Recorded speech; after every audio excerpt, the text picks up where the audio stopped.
Despicable.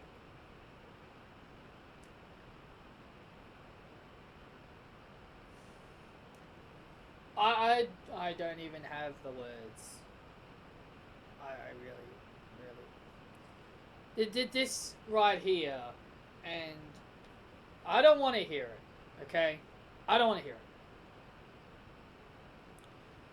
This women's chamber match, I had to sit through 4 hours for the shit main event that we got. I love women's wrestling. I do. It's the one thing I love to talk about. Every day when I have a wrestling fan to talk to, I love talking about women's wrestling. But this match that I just watched will go down as the worst chamber match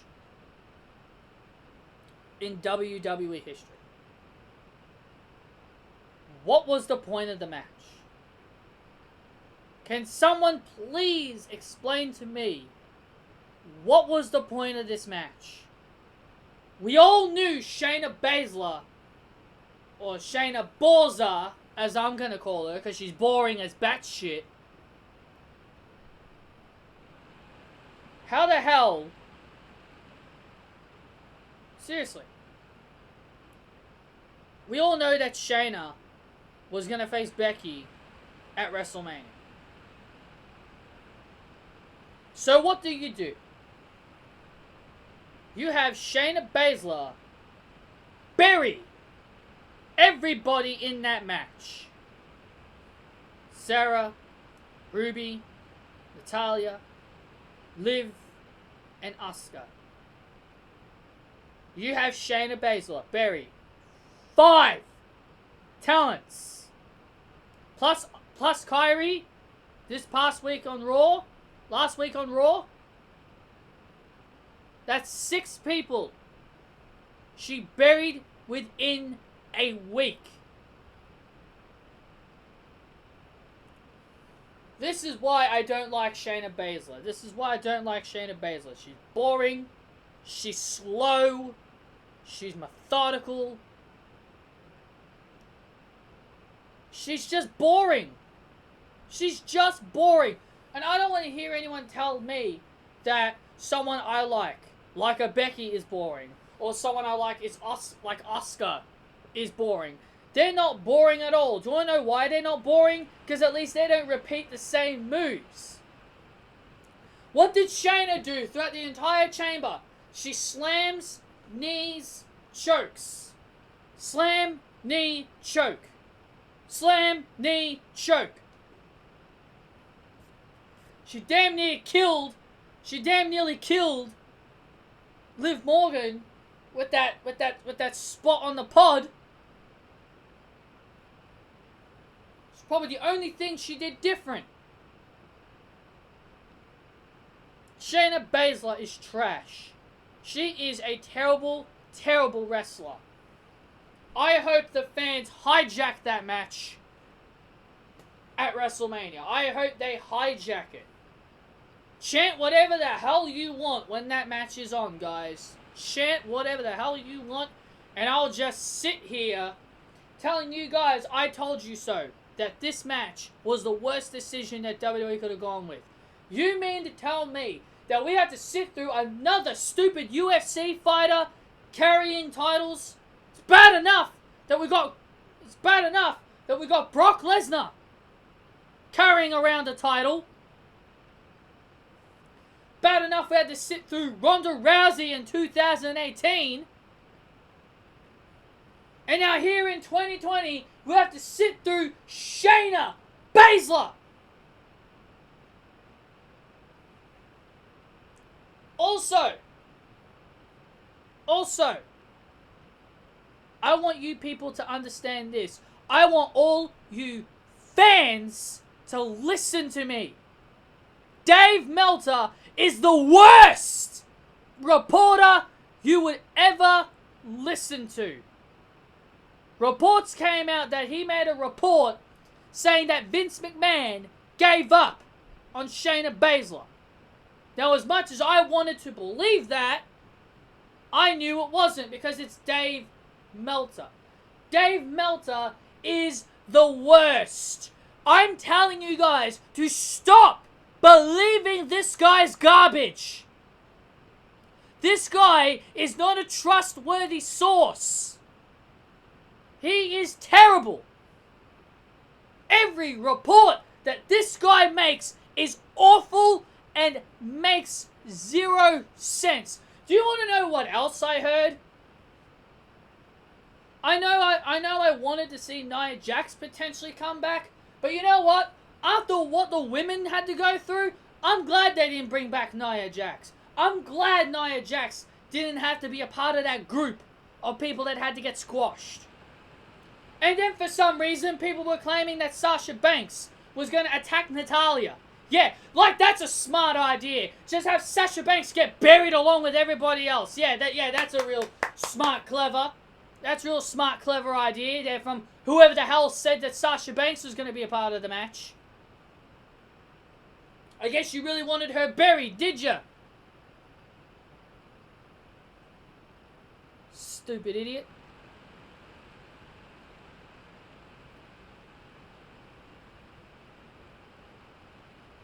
Legit pissed off right now. I'm so angry that this is the shit that I had to sit through for 4 hours. I had to sit through 4 hours just to watch one women's match.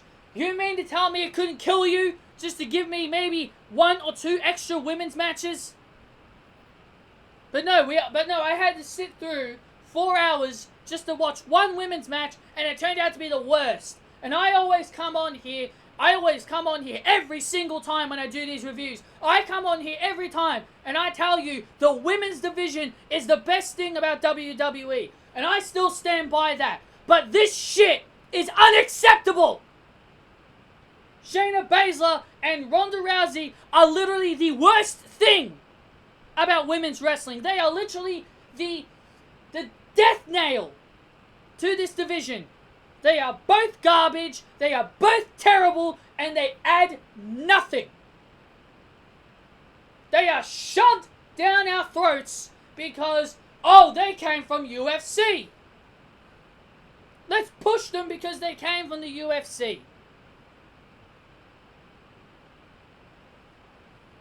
They are literally awful. Both of them. And I'm sick of it. I am sick of this UFC garbage. Really am.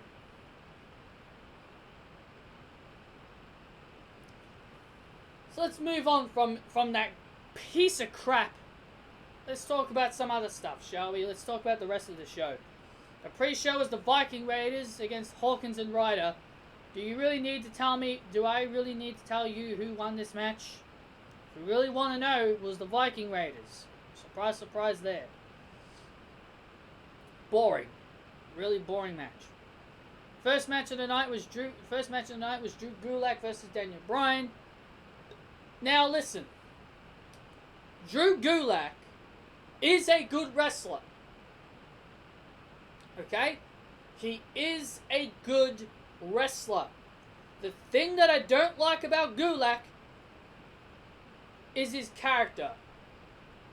The PowerPoint presentation. He is a good wrestler, but it's just his gimmick that I can't get behind. If he had a good gimmick, maybe I'd like him more. But because he has a stupid gimmick called the PowerPoint presentation, I can't get into this guy. He's a good wrestler, but his character is awful. Please, just ditch the PowerPoint presentation character, please. Make him the way he was on 205 Live when he was the Cruiserweight Champion. When he was the Cruiserweight Champion, and when he was the Cruiserweight Champion, he actually was living up to what he was, a grappler. When he was the champion, that was when he was at his best. But no, he's going back to this stupid PowerPoint gimmick. Because I remember when Drake Maverick took over as 205 Live General Manager, the PowerPoint gimmick got dumped immediately. But now he has to go back to it for some reason. Hate it. Hate the PowerPoint presentation gimmick. So please get rid of it. Daniel Bryan beat Gulak, which I kind of expected. But it was a good match nonetheless. Andrade versus Humberto Carrillo for the 500th time. Because these two wrestle each other so often.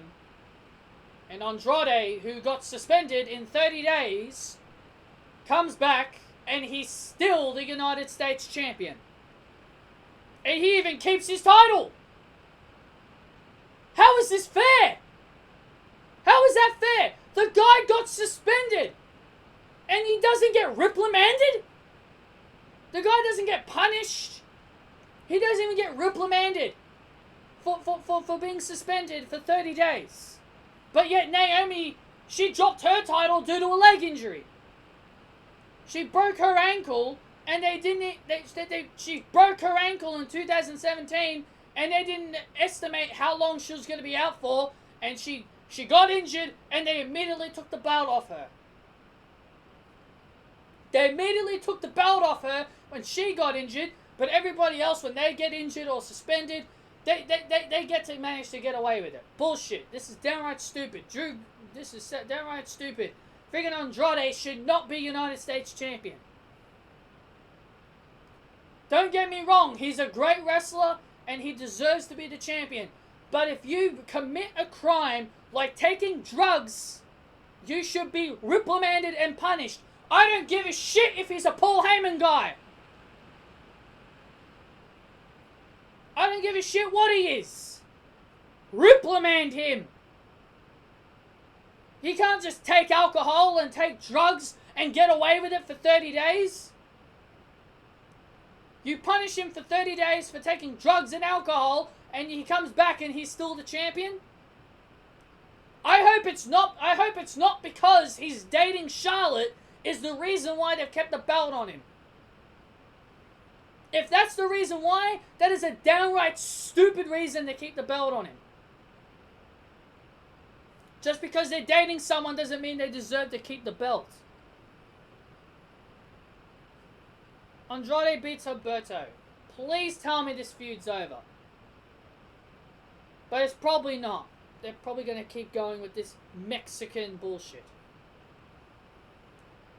In my opinion, the best match of the night, the SmackDown Tag Team Championship Chamber match. Miz and Morrison defended against New Day, Usos, Heavy Machinery, Lucha House Party, and Dolph Ziggler and Robert Roode. Usos and New Day started. The Lucha House Party came in at number 3. Miz and Morrison came in at number 4. Heavy Machinery came in at number 5. And Roode and Ziggler came in at number 6 because, you know, they had the right to come in last. This match was great. I really enjoyed it. It started off pretty slow, but it got better. Lucha House Party became highlight reels in this match. Hurricanranas off the chamber pods, moonsaults and somersaults, all this crazy shit they were doing. And Lince Dorado damn near killed himself by climbing up to the very top of the Elimination Chamber and falling on top of everybody. Except for Heavy Machinery. And I was just like, Jesus Christ, this guy nearly bloody killed himself. So as much as I'm not a big fan of the Lucha House Party, they really did good here. And they were the first ones eliminated by the Heavy Machinery with the compactor.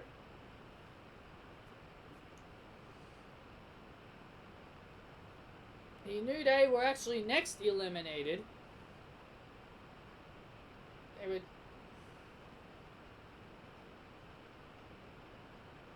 Actually, no, they were not next eliminated, excuse me. Heavy Machinery were next eliminated. Made a mistake. Because Otis was trying to get his hands on Dolph Ziggler and he goes crashing through the entire Elimination Chamber. And Tucker tries to fight off Roode and Ziggler all by himself, but unfortunately it wasn't enough. A glorious DDT to put an end to the Heavy Machinery. Great effort from Heavy Machinery. I really hope they become tag team champions this year. Robert Roode and Dolph Ziggler were next to go because they were too busy, bragging about eliminating Heavy Machinery, and they ended up getting their butts handed to them by the New Day and the Usos. Uso splash pinning Dolph Ziggler. Yeah, surprise, surprise. Surprise, surprise. Robert Roode didn't get pinned this time. Well, they both got pinned, but, it was mainly Dolph Ziggler. Next New Day were gone at number 4. They were the 4th team eliminated by Miz and Morrison. And Miz and Morrison ended up retaining their titles at the end of the whole thing, pinning the Usos. And I think that's what we're going to be getting at WrestleMania. It'll be the Usos and Miz and Morrison. I feel like that's going to be the match we're going to be getting at WrestleMania. So, great match. I really enjoyed it. That was the best match of the night for me. I thought that was a fantastic chamber match. And I was really hoping the women were going to, at least try to top it. But how wrong, how wrong was I to think that? How wrong was I to think that the women's chamber match was actually going to be competitive?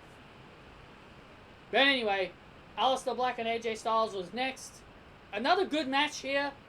And can someone tell me how Aleister Black is buried? I mean, that's the thing I hear all the time. I get so damn pissed off at hearing the word buried so often. It's just so exclusive to WWE. This word is exclusive to WWE and to no other promotions.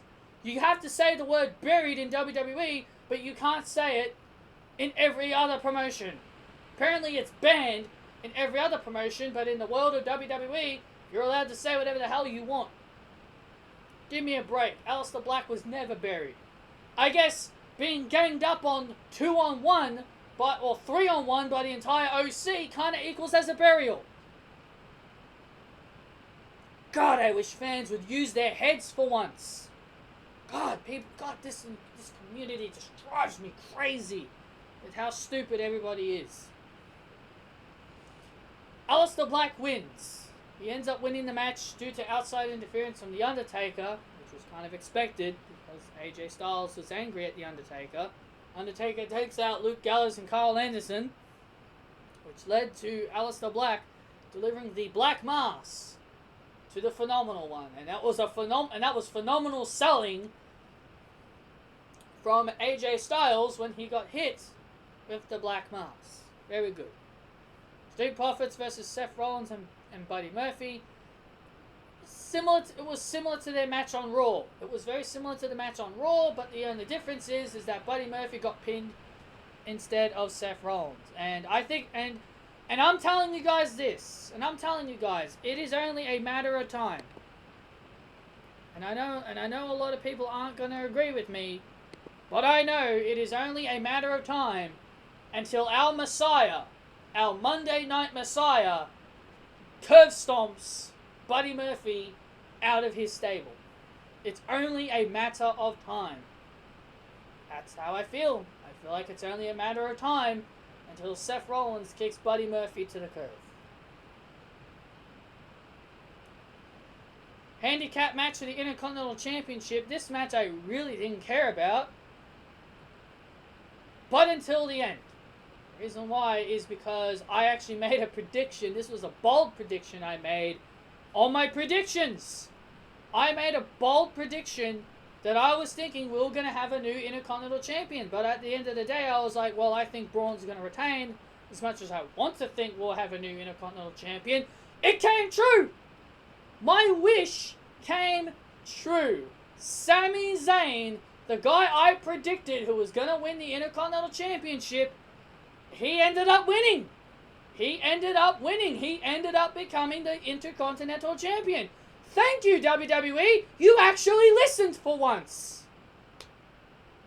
The fact that Braun Strowman lost to a boxer, I can't take him seriously. No, that I can't take him seriously as an Intercontinental Champion. Braun Strowman is a main event player. Braun Strowman's not a mid-card act. He's a main event player. He's Universal Championship material. He's WWE Championship material. Not mid-card. And Braun Strowman pulled a Sasha Banks. He basically pulled a Sasha Banks, wins the title, and doesn't even successfully defend it in his first title defense. So basically, he pulled a Sasha Banks. Sasha Banks won her titles and she dropped it immediately the very next night or the next pay-per-view. Braun does the same thing. He wins the Intercontinental title 2 months ago and then drops it 2 months later. And Braun Strowman was all like, "Oh, it's been 4 years since I won. It's been 4 years since I wanted to win a singles championship. I'm not going to let these 3 clowns take this title away from me." Well, it seems like those 3 clowns were actually able to succeed and take the title away from you, Braun. Next match I want at WrestleMania is Sami Zayn versus Sheamus. That is what I want at WrestleMania. That is the match that I want to see at WrestleMania. Sami Zayn and Sheamus. That'll be a great match. And I think Sheamus is a good babyface. I think Sheamus is very good in the babyface role. So why not? Why not do Sami Zayn and Sheamus at WrestleMania? Because it's a shame the Fame lost her head. A careless man could wind up dead. God, I miss that song and I wish they'd bring it back. I really wish they did.